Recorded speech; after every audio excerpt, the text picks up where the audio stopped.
All right, guys, so we're going to go over the circular motion review. I'm going to be doing pages 12 through 16 in that packet that you got in class, so I feel like that should be a sufficient enough review. So this is a very short unit, so hopefully this will be pretty easy for you. If you have any questions, definitely let us know. First thing I'm going to do is I'm going to start off just by going over the equations that you'll need for this test, so it'll be a really good idea to kind of follow along with me.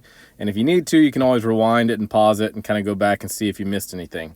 Okay, so we're going to start off nice and easy with our equations. So our first thing we're going to go over is period, which is the time it takes for one circle, okay, or one rotation, and that's characterized by the letter T. Okay, so T is equal to 1 over F. Okay, so 1 over frequency. So T is the time it takes for one rotation, and frequency is the number of rotations in 1 second. Okay, so T equals 1 over F. Or you can also say that our period is time divided by your revolutions or rotations, whatever way you want to put it. Okay, then it can also be, if you're dealing with RPMs, 60 divided by RPMs. Okay, so you've got multiple options to find the period or the time it takes for one revolution. Okay, so if I give you time and revolutions, all you got to do is plug it in there. If I give you RPMs, all you got to do is plug it in there. Okay, so there's multiple ways to do this. Then we're going to go over frequency. So frequency is the opposite of time. Okay, so F equals 1 over T. Okay, it's just the inverse. So that is the same thing as saying revolutions over time. Okay, and we'll see some examples here in a bit on what to do there. Okay, then we jump into our velocity. So if we ask you for the speed or velocity, it's going to be V equals 2 pi r, r being your radius, okay, over T, okay, your period. Okay, so be careful with that. Be careful with radius. If we give you diameter, you need to switch it into radius, not diameter. Okay, then you have centripetal acceleration. So that's AC equals V squared over R. So velocity squared over your radius. Okay, then lastly we have our force. So centripetal force, Fc equals m, our mass, times AC. Okay, so those are your main equations right there. That's it. So there's not a whole lot to that unit. So if you at least get these written down, it just becomes a matter of plugging into the right equations. Okay, so we're going to start off with just a few conceptual things, our true, false.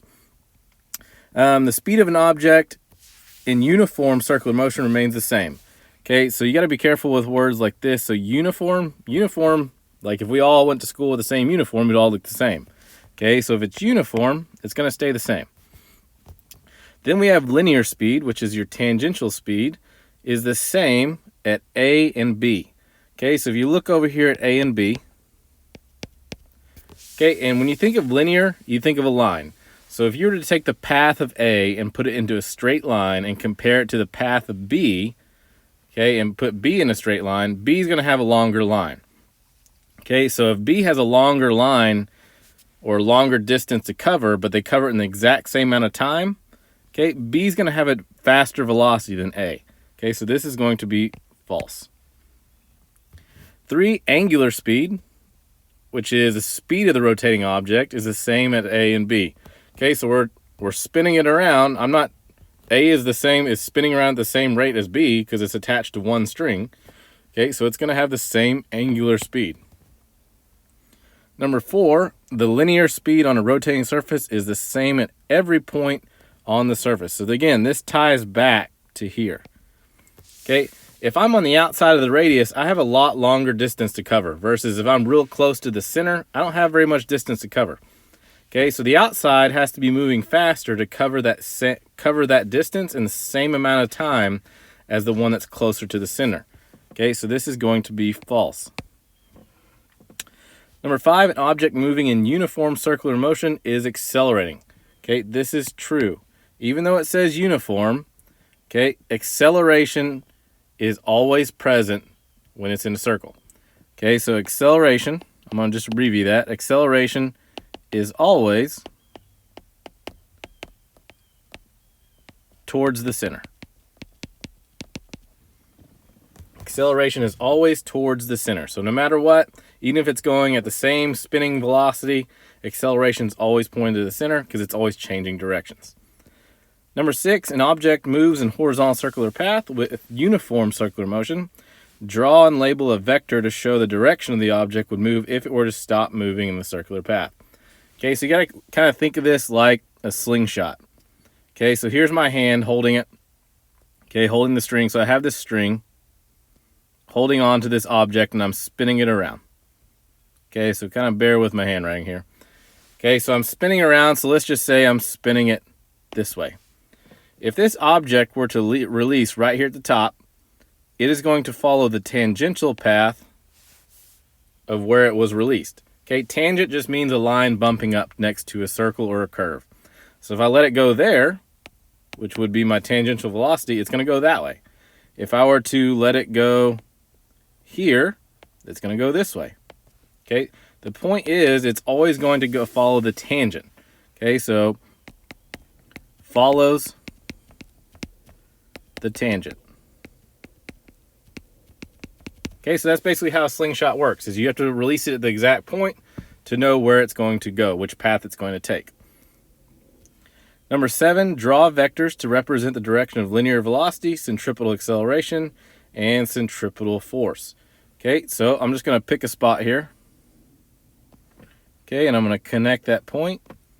And I'm just going to say it's spinning this way. Okay, let me redo that.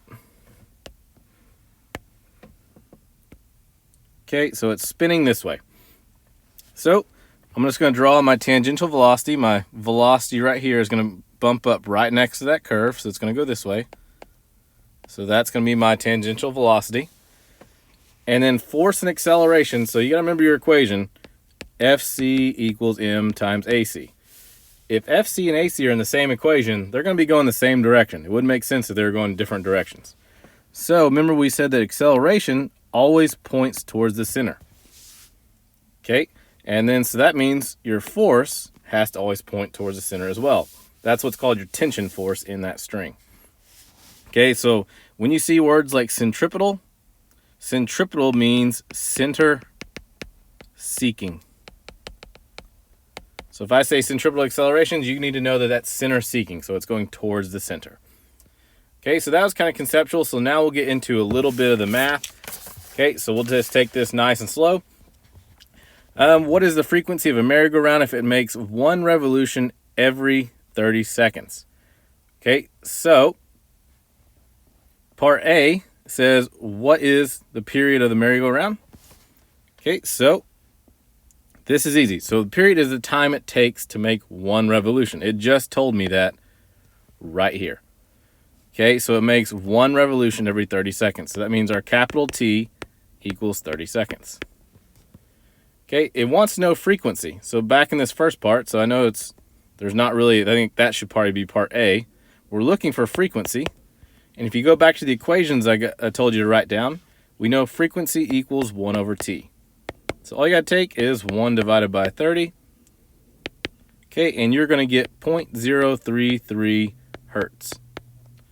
Okay, that is your unit for frequency is hertz, and so that's it. That's all you got to do. A, we just found that. So we know it's 30 seconds. Our period is 30 seconds. B, if a horse on the merry-go-round is 5 meters away from the center of the merry-go-round, what is the linear speed? Okay, so we know our radius is 5 meters. And we know our period is 30 seconds. And we're looking for velocity. So we know velocity equals 2 pi r over t. So we're just plugging in. So 2 pi times r, which is 5, over t, which is 30. Okay, you put that in your calculator, and you're going to get 1.05 meters per second.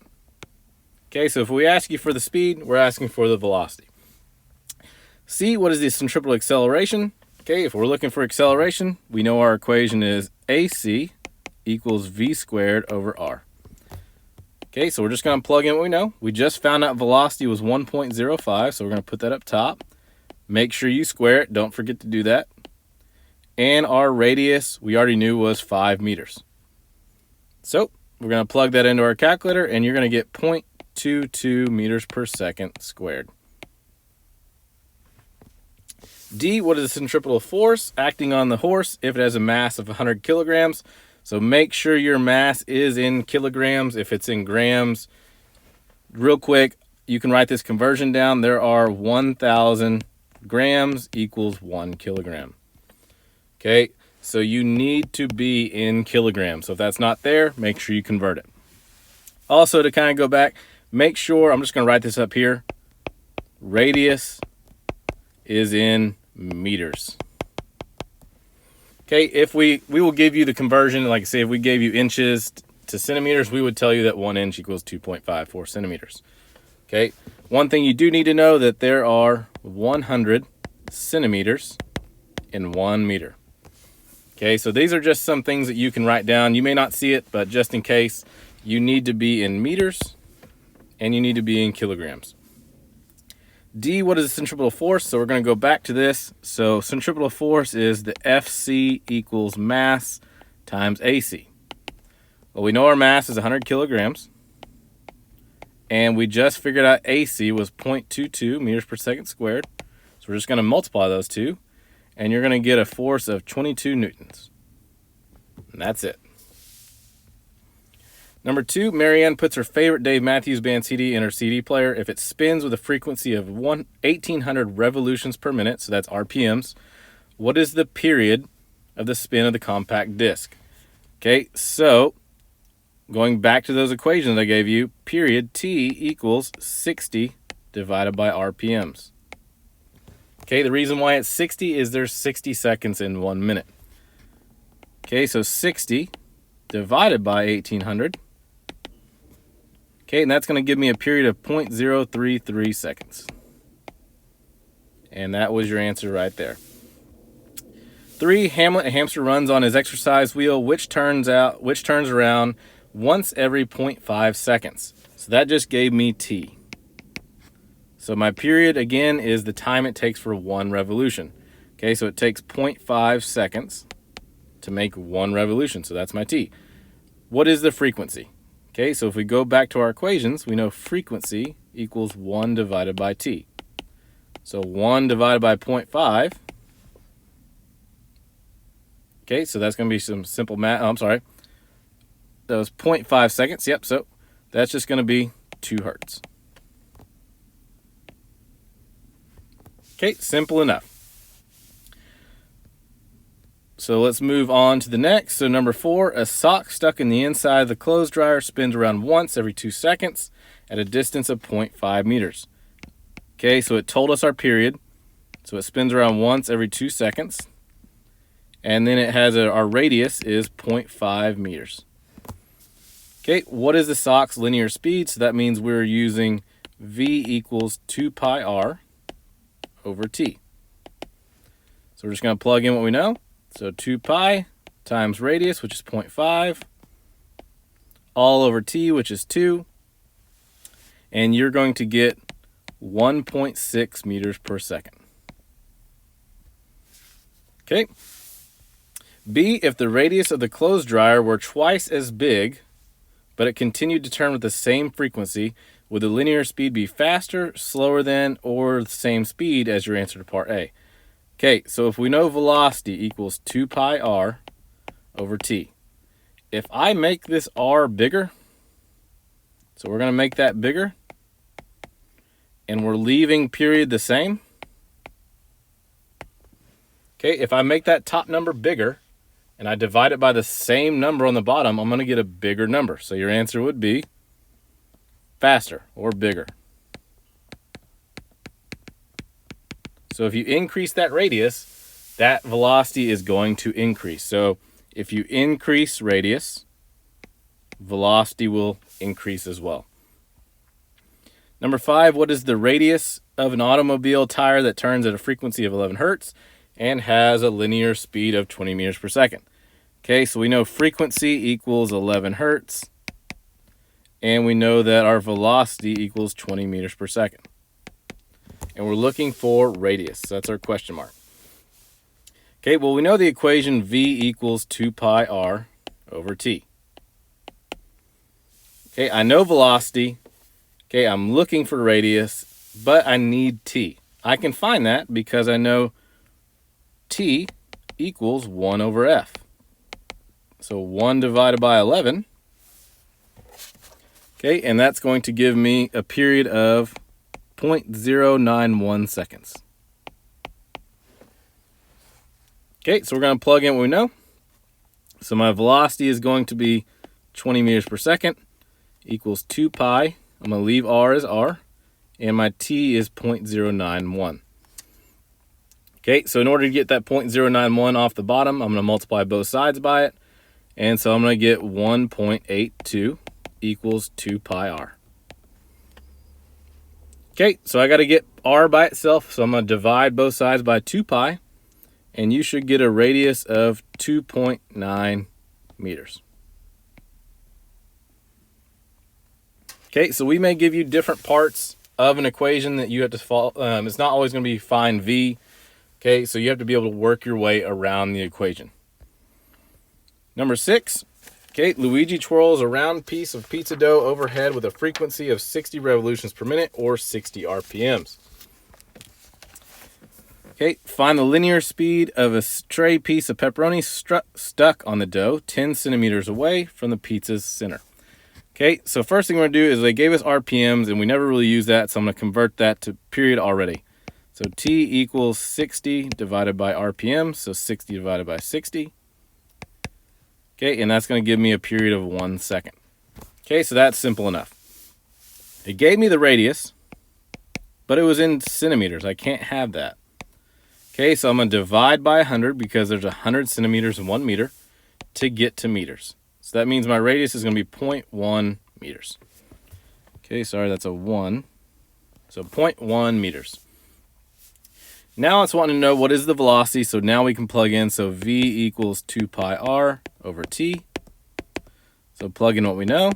So 2 pi times 0.1 over t, which is 1. And you're going to get a velocity of 0.63 meters per second. In what direction will the pepperoni move if it flies off the pizza when it's spinning? Okay, so remember this is tangent to the point it came off.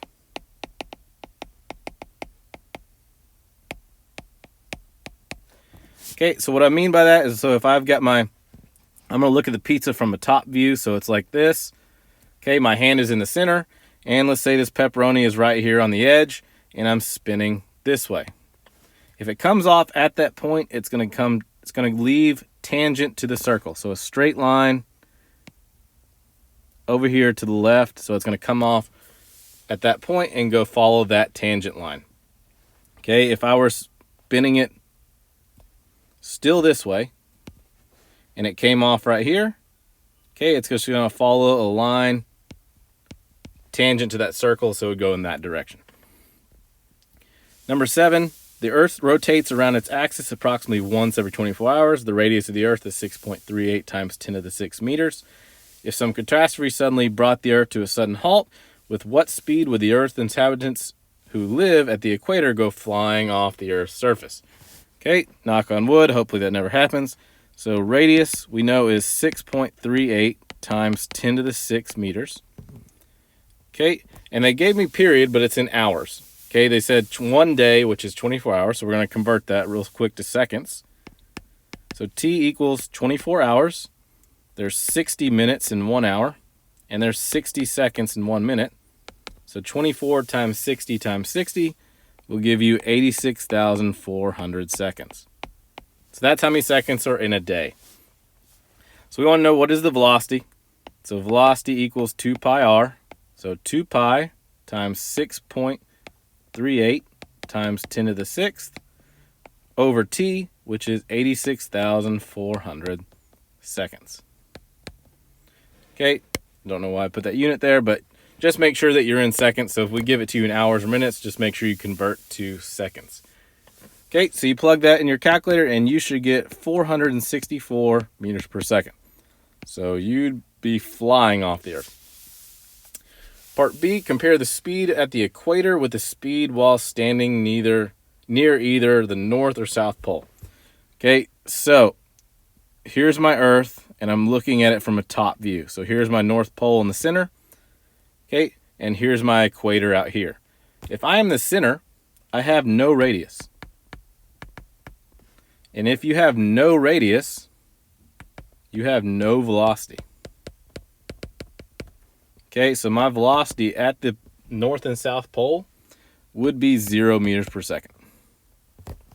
Okay, so if you have no radius, there is no velocity. Number 6, Jessica is riding on a merry-go-round on the outer horse that is 8 meters away from the center. Jessica's sister Julie is on the inner horse 6 meters from the ride center. The merry-go-round makes a complete revolution every 40 seconds. Okay, so Jessica, we're going to do Jessica and Julie. So Jessica and Julie. Okay, we know Jessica's radius is 8 meters, and then her period is 40 seconds. Okay, Julie's radius is going to be 6 meters, and her period is 40 seconds as well. Okay, and we want to know the velocity. Who has the greatest velocity? So we're going to do V equals 2 pi r over t for each one. So 2 pi times 8 over t, which is 40, and you will get 1.3 meters per second. Okay, so Julie, we're going to do V equals 2 pi r over t for her. So 2 pi times your radius, which is 6, over t, which is 40, and then you will get 0.84 meters per second. Okay, so Jessica has the higher radius, so therefore she's going to have the higher velocity. B, what is the centripetal acceleration for each of these girls? Okay, so all we're doing, so for Jess, we're going to do the AC equals V squared over R. Okay, so her velocity was 1.3, and that's squared, over her radius, which is 8. So she has an acceleration of 0.21 meters per second squared. Okay, so there's one of them. And then Julie, so AC equals V squared over R. So her velocity was 0.94. I'm sorry, I think on that last one, I wrote down 0.84, but on my pad, I think I just read that wrong. That should have been 0.94.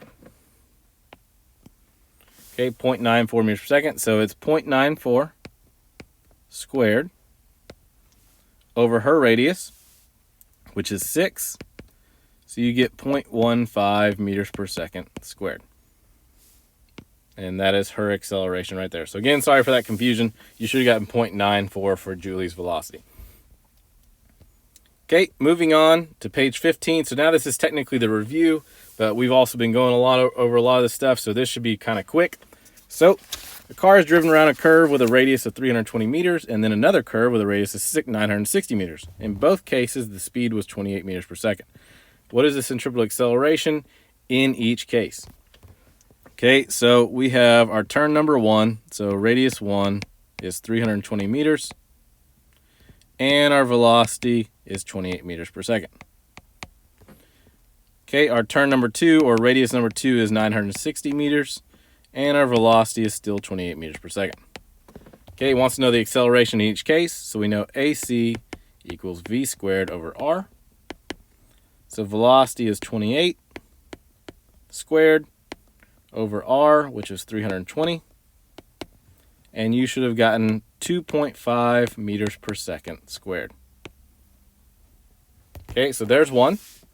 So we're going to do the one for the second turn. So AC equals V squared, so 28 squared, over that radius, which is 960. And so you're going to get an acceleration of 0.82 meters per second squared. Okay, so which makes sense. So if you try to take a tight turn, okay, at a speed of 28 meters per second, you're going to feel a lot more acceleration, okay, that kind of pull that's kind of trying to throw you off course, or like if you were trying to take a tight turn on a wet road, okay, at a high speed, chances are you're going to lose traction and slide off because it's just too tight of a turn.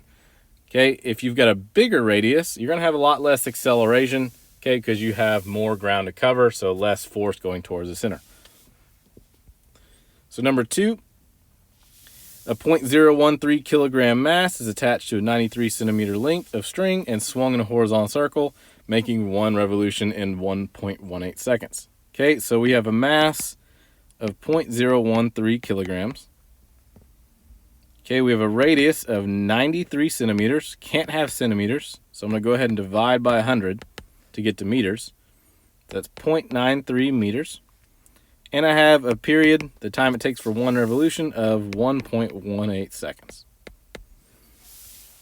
Okay, part A, what is the speed of the mass? Okay, so A, we're looking for velocity, so V equals 2 pi r over t. So 2 pi times our radius, which is 0.93, over t, which we know is 1.18. And you get a velocity of 4.95 meters per second. Part B, what is the mass's centripetal acceleration? Okay, so we're doing AC equals V squared over R. We just found velocity, so 4.95 squared over our radius, which is 0.93. And you should have gotten 26.3 meters per second squared. Part C, find the tension force in the string. So our only equation that we have in this unit for force is FC, so our centripetal force equals mass times acceleration. Okay, so mass we knew was 0.013 kilograms. Okay, and our acceleration we just found out was 26.3. And so if you multiply those together, you should get 0.34 newtons. Okay, number 3, Phil puts his favorite Backstreet Boys disc in the CD player. It spins a frequency of 1,800 revolutions per minute. What is the period of the spin of the compact disc? Okay, so I think this is actually a repetitive one. So we know our frequency is 1,800 RPMs, and we want to convert to period. So T equals 60 divided by RPMs. Okay, so 60 divided by 1,800, and you should get 0.033 seconds. Okay, move on to the last page, so we're almost done. Okay, Roxanne is making a strawberry milkshake in her blender. A tiny 0.005 kilogram strawberry is rapidly spun around the inside of the container with a speed of 14 meters per second, held by a centripetal force of 10 newtons. Okay, what is the radius of the blender at this location? Okay, so I'm going to start off writing out what we know. So mass equals 0.005 kilograms. Okay, and we have a velocity of 14 meters per second. And we have a force of 10 newtons. And we want to know what is the radius. Okay, so we have 2 equations that have radius in it. So we have V equals 2 pi r over t, and we have AC equals V squared over r. Okay, so right now I don't have velocity, and I do have velocity, but I don't have period. Okay, so I cannot use this equation right now. And then we also have AC equals V squared over r. Okay, I have velocity, but I don't have acceleration. Okay, so I can't use this equation either. Okay, so I need to be able to get to one of those equations. So here's a hint. Okay, if we give you force and mass, okay, so we have the equation FC equals mass times centripetal acceleration. If I give you F and I give you mass, okay, that's a pretty solid hint that you're going to use that equation. Okay, so we're going to use this equation to find AC. Okay, so 10 equals our mass, which is 0.005 times AC. Okay, so I'm going to divide both sides by 0.005 to get AC by itself, and you get AC equals 2,000 meters per second squared. So now we know AC. So now we can go to this equation. Okay, so we're going to go up here. AC equals V squared over R. So now I know AC. Now I still know velocity because they gave it to me. Now we can look for radius. Okay, so you have to be able to go backwards. So that's a hint. If we give you 2 components to equation, that's a hint to kind of use that. We don't really do that. Okay, we'll give you everything you need. So, acceleration, we now know is 2,000. Velocity, they told us was 14, so that's 14 squared over your radius, which is r. Okay, so when you have a variable on bottom that you're looking for, switch these two. So this is the same thing as saying r equals 14 squared over 2,000. So once you plug that in, you're going to get a radius of 0.098 meters. Okay, so again, you have to be able to go backwards. Okay, so if I were to ask if I were to look for t, we would have to find r, and then we would go to we'd do the v equals 2 pi r over t. Okay, so you have to be able to go forwards and backwards. Last one, number 5. A 0.5 kilogram object is spun in a horizontal circle at the end of a 0.6 meter string. If the object completes 9 revolutions every 5.25 seconds, find A, the period of the object. Okay, so we're going to write out what we know. Mass equals 0.5 kilograms. Okay, and we have a radius of 0.6 meters. And it said 9 revolutions every 5.25 seconds. Okay, so going back to those equations I had you write down at the very beginning. Okay, period, t equals time divided by your revolutions. Or rotations, however you want to call it. So 5.25 divided by 9. So that means my period is 0.58 seconds. So again, those equations really do help, so please make sure to write those down. Okay, so that was part A, so we're done with part A. Part B, what is the frequency? Okay, frequency equals 1 over t. And we just found that. 1 over 0.58, and you get 1.7 hertz. Okay, part C, find the tension in the string. Then part D, the centripetal acceleration. Okay, so in order to find tension, you need mass and acceleration. And we have mass, we don't have acceleration. So this honestly makes sense to switch these two. So we're going to find acceleration first and then find the force. Okay, so we're actually going to do part D first, okay, to find acceleration. Okay, so to find acceleration, we do v squared over r. Okay, but we don't have velocity, so we need to find it. So v equals 2 pi r over t.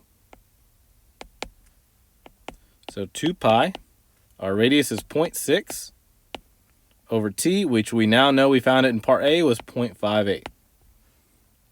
And that will give you 6.5 meters per second. So now we know velocity, so now we can find our acceleration. So AC equals v squared over r. So 6.5 squared over our radius, which is 0.6. So if you type in the calculator, you should get 70.4 meters per second squared. So that is your acceleration right there.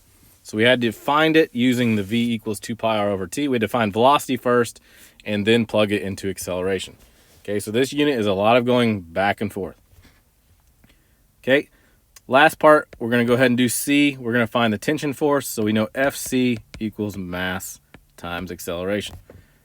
Okay, so our mass we already know is 0.5 kilograms. And our acceleration we just found out was 70.4. So we're going to multiply those and you're going to get 35.2 newtons. Okay, so that is it for this review. So again, going back up here to the top, it really does help to have these equations written down, okay, because that's basically it for this unit. Okay, so you're just usually these main three right here. Okay, you're either going forward or backwards. Okay, so you'll either do this one first, this one second, this one third, or you could do this one first, this one second, this one third. Okay, so there's not a whole lot of equations there. You just need to be able to go back and forth and figure out which one to use. Okay, so let us know if you have any questions, and hopefully this helped.